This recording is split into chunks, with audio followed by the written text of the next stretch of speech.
apa sih sebenarnya? Kalau saya sih memandang waktu itu ya, saya tuh selalu mengatakan guru ekonomi saya itu bukan ekonom. Hmm. Guru ekonomi saya itu bukan profesor di bidang ekonomi. Guru ekonomi saya itu adalah ibu saya. Kenapa ibu dijadikan guru ekonomi? Karena ibulah yang mampu memanage keuangan rumah yang serba terbatas untuk biaya makan, untuk pakaian anaknya, untuk jajan anaknya, untuk sekolah anaknya, untuk perbaikan rumah keluarganya. Nah, dari seorang ibulah lahir anak-anak yang hebat dari kehidupan masyarakat yang miskin. Ya. Nah, bicara tentang anggaran, kalau kita bicara tentang teori ekonomi, itu nggak akan pernah bisa melahirkan postur anggaran yang berkeadilan. Tetapi kuncinya adalah kunci seorang ibu. Nah, apa sih ibu saya itu dulu Ibu Karsiti? Itu kan nggak sekolah, nggak bisa baca tulis. Tapi diserahin uang oleh bapak saya yang tentara pensiunan Praka ya, prajurit kepala palang 3 itu. Ngelola 9 anak kok bisa sekolah dan kuliah. Dengan punya sawah hanya 1/4 hektar. Kok bisa? Karena kuncinya ibu itu memanage uang dengan baik. Bagaimana dia memanage uang dengan baik? Seorang ibu itu adalah ibu saya tidak berpikir mengambil uang itu dulu untuk kepentingan dirinya. Maka yang dia pikirkan adalah kepentingan anak-anaknya. Begitu juga anggaran. Ketika kita memegang anggaran, kita tidak dulu berpikir untuk kepentingan kita.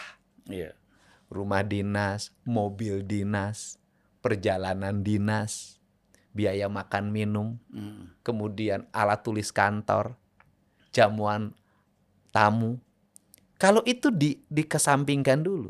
Dikesampingkan bukan berarti hilang. Itu dikecilin dulu. Diutamakan dulu apa yang menjadi kebutuhan rakyat.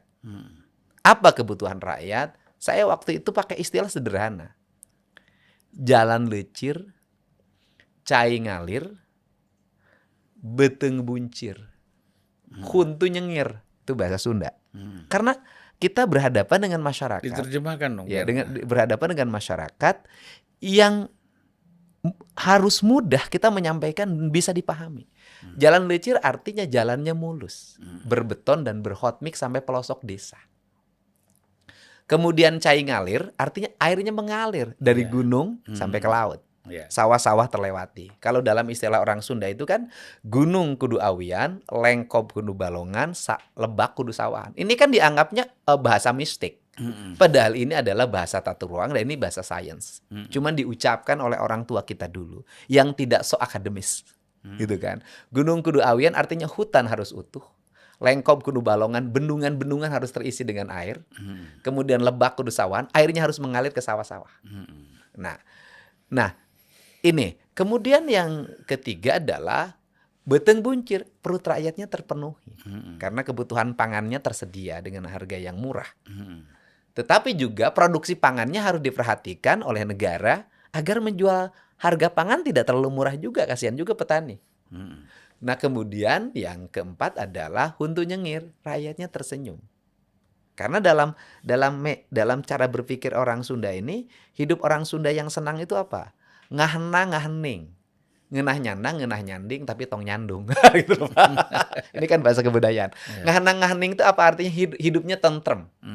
Kan gitu. Ngenah nyandang itu artinya dia bisa berpakaian dengan baik. Ngenah nyanding, dia bisa hidup berumah tangga dengan baik, gitu kan. Ngenah nyandung, nah itu nggak boleh, janganlah. Masa harus poligami sih?